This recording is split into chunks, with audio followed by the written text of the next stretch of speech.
no doubt strike a chord with many parents. But the good news is that when that kind of incident is motivated by the child's desire for attention, then parents can learn to manage the behaviour and eventually eradicate it. After years of studying the problem, an educational psychologist from North Tyneside has just written a book about it, and Pam Royal has joined him to find out more. Pam. Thanks, Mike. Yes, I'm in the office of Dr. Nigel Mellor, who's written this book, The Good, the Bad and the Irritating.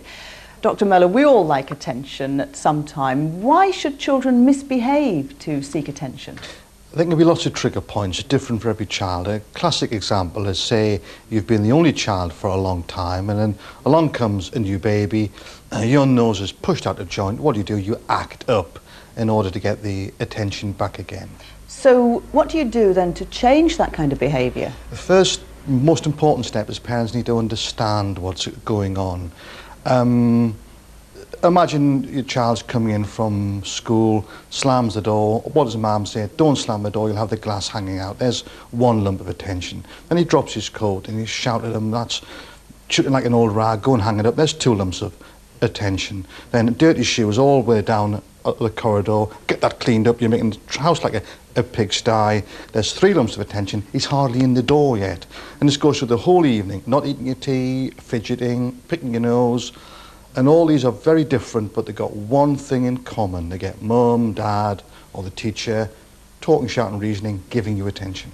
But even though it's negative attention, it doesn't matter. That's right. It's some children are so desperate for attention, they find out very early on in life the quickest, surest way is to be naughty. So if you're sitting quietly reading your book, mum and dad will say, thank God he's quiet, I'll get on with my dishes. So what does the child do? He tears the book up, or he pokes the baby, or strangles the cat, or does something horrible in order to get mum and dad in. So how do you change that behaviour then? It's very hard. The approach we have has got two halves. It's like a pair of scissors. You need both blades to cut. One on its own is no good.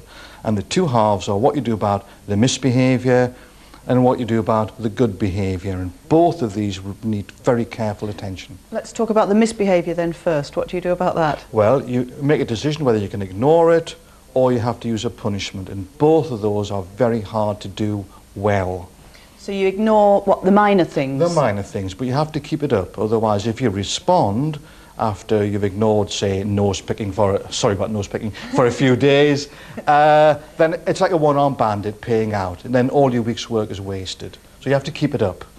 What works with punishment is horrible, but it works. It's one warning, and it's not what you say that counts, it's what you do. You must carry through. And you do it early on?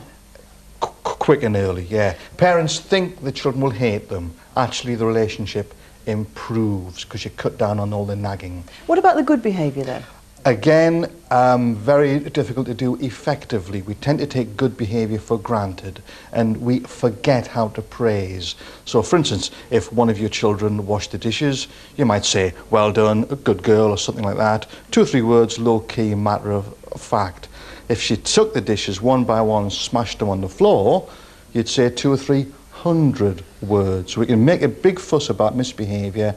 Praise is very, very hard. We have to remind ourselves to use lots of words, generate artificially, if you like, find them jobs to do around the house in order to find things to praise them for. So make praise a bigger thing.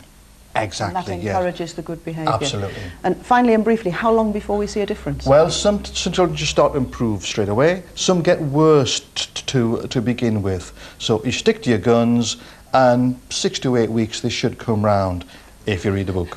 Dr. Mellor, I'm going to do that. Thank you very much. It might help me to be a better parent. What about you as a grandparent, Mike?